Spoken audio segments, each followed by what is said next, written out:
तो मंच के समक्ष उपस्थित खड़े और बैठे सभी हमारे बिहार वासियों को नमस्कार, जय बिहार।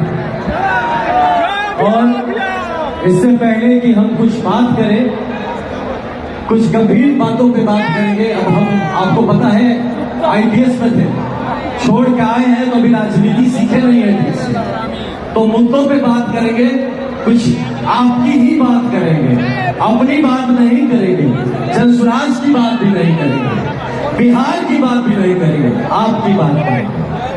तो जब ये रैली होने वाली थी, इसके बारे में मैं बहुत सोच रहा हूं कि अगर मौका मिला तो आपसे क्या बोलना है। अब बोलने में बहुत सारी बात छूट जाती है, हम जनरली देख कर नहीं बोलते, लेकिन पॉइंट्स नोट जरूर आपकी करके लाए हैं कि मुद्दों पे आपसे बात करनी है।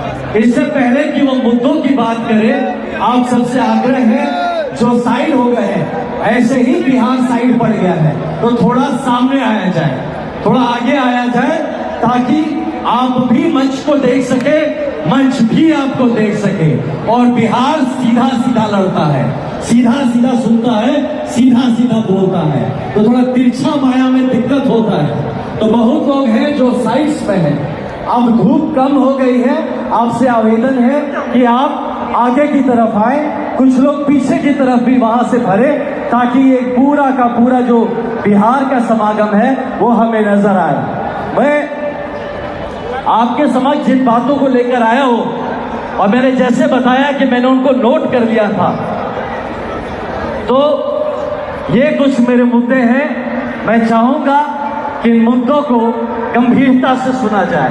ये मुद्दे सारे आपके हैं। यह जो बिहार की व्यवस्था है, जिसने हमारे बच्चों को बाहर भेजा है, हमारे नौजवानों को मजदूर बनाया है और बुजुर्गों को बेसहारा छोड़ दिया है, उसी व्यवस्था के खिलाफ, उसी व्यवस्था को बदलने के लिए हम खड़े हैं। और मैंने सिर्फ वर्दी नहीं उतारी है, मैंने अपना सपना छोड़ा है। इस सिर्फ बहुत लोग कहते हैं कि भैया नौकरी छोड़ के आए हैं, नौकरी तो बहुत छोटी चीज है भाई, अपना सपना छोड़ के आया हो। ऐसे सपने आप बहुतों के भी होंगे, तो सपना छोड़ के क्यों आए? कि हमारे बिहार के ऐसे बहुतेरे बच्चे हैं जिनके सपनों को कुचला जा रहा है। उन सपनों को अगर पूरा करने में हम लोग कंधा लगा सके, थोड़ी मदद कर सके, इसलिए अपना सपना छोड़ के आए हैं।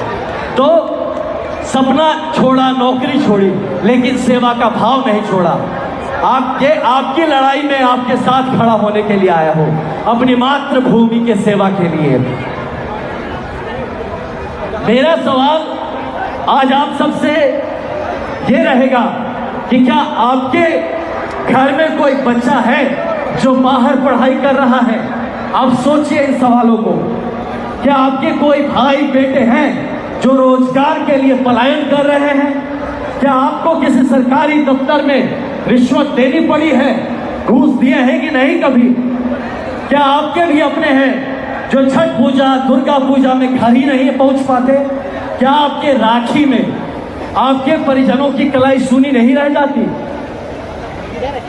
अगर इन सवालों के जवाब हाँ है, तो फिर वह सरकार जो आपके पारिवारिक मूल्यों की हत्या करती है, जो आपके संवेदनाओं को अपने पैरों तले कुचल रही है, क्या आपको नहीं लगता कि वो सरकार और वो व्यवस्था बदलनी चाहिए? क्या लगता है, बदलना चाहिए कि नहीं बदलना चाहिए? अगर लगता है कि बदलना चाहिए, तो कौन जीतेगा तो ये बदलेगा? ये संवाद लेके आपके पास आए हैं। लोग यहाँ ये बात करेंगे कि सरकार बदलनी चाहिए। कौन सब बात यहाँ टीवी में खोलिए तो न्यूज में चलता है किसकी सरकार बनेगी, लेकिन ये कोई बात नहीं कर रहा कि बिहार कौन बनाएगा।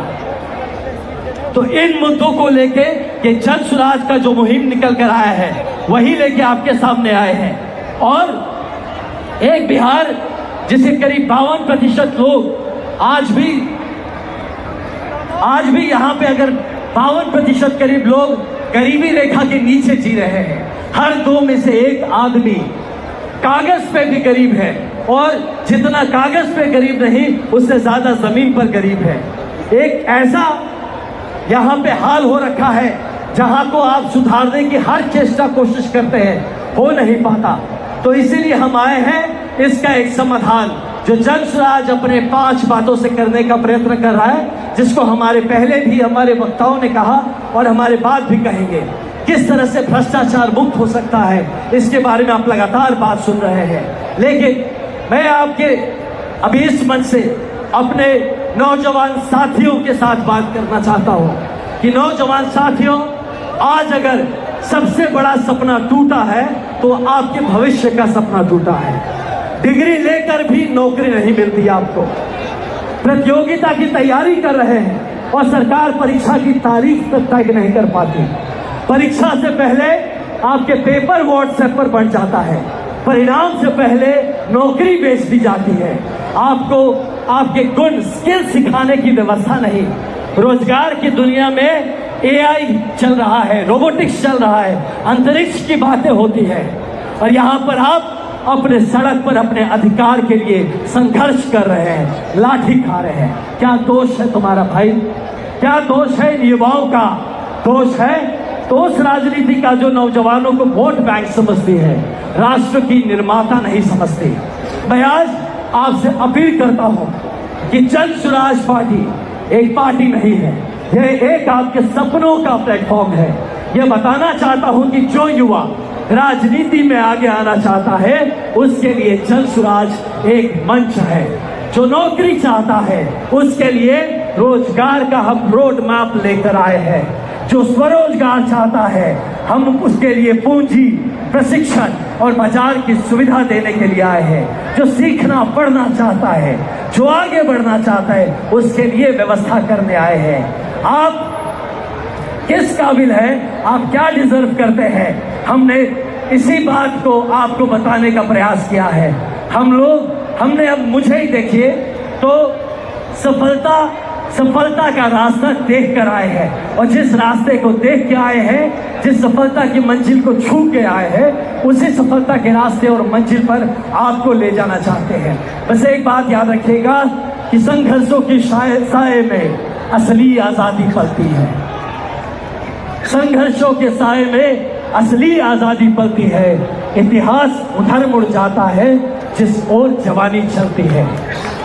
और सिर्फ यही नहीं, जिस ओर जवानी चलती है उस ओर जमाना चलता है। इसलिए हमारे युवा भाइयों बहनों, ये आपके लिए एक चैलेंज है कि आप किस तरह से इस इतिहास की घड़ी में ऐसे मंच को, इस व्यवस्था को, इस संगठन को, ऐसे साथ को आप कैसे इस्तेमाल करते हैं, सिर्फ अपने जीवन बदलने के लिए नहीं बल्कि एक बेहतर बिहार की परिकल्पना के लिए। अब वक्त है कि आप सिर्फ नारा मत लगाइए। हमारे युवा भाई, आप सब जो यहाँ जितने आए हैं, जितनी बहनें आई हैं, आप सबसे निवेदन है कि वक्त है कि सिर्फ एक नारा मत लगाइए, सिर्फ किसी पार्टी का झंडा भी बस मत उठा के घूमिए। अब ये बदलाव का वाहक बनिए। अब झंडा उठाना है तो बिहार का झंडा उठाना है, बदलाव के लिए काम करना है। बिहार की लड़ाई अब ये सिर्फ भाषण से नहीं पूरा होने वाला है, बल्कि बिहार का भविष्य संवारने वाले जो उस मंशा को लेके जो आगे बढ़े हैं, अब उनके साथ खड़े होइए, तभी जाके कहीं ना कहीं बिहार बदलेगा। बिहार के बच्चे मजदूर बनने के लिए नहीं पैदा हुए, ये इस देश का कोहिनूर बन सकते हैं, बशर्ते इस बात को समझा जाए। बिहारी अब मजबूर ना बने, बिहारी मजबूरी से ना जिए कि बिहार मजबूर है। बिहार इस भारतवर्ष का गुरूर बने, इस बात का संदेश लेके आए हैं। और कुछ बातें हैं जिसमें लोगों ने कहा कि जन स्वराज पार्टी के पास अनुभव नहीं है। हमसे भी कुछ कहे कि भैया जन स्वराज पार्टी में अनुभव नहीं है। आप लोगों के पास अनुभव क्या है जो आप कह रहे हैं इतना? तो अनुभव किस चीज से चाहिए? अनुभव क्या? घूसखोरी का अनुभव चाहिए, दलाली का अनुभव चाहिए, पैसे बनाने का अनुभव चाहिए?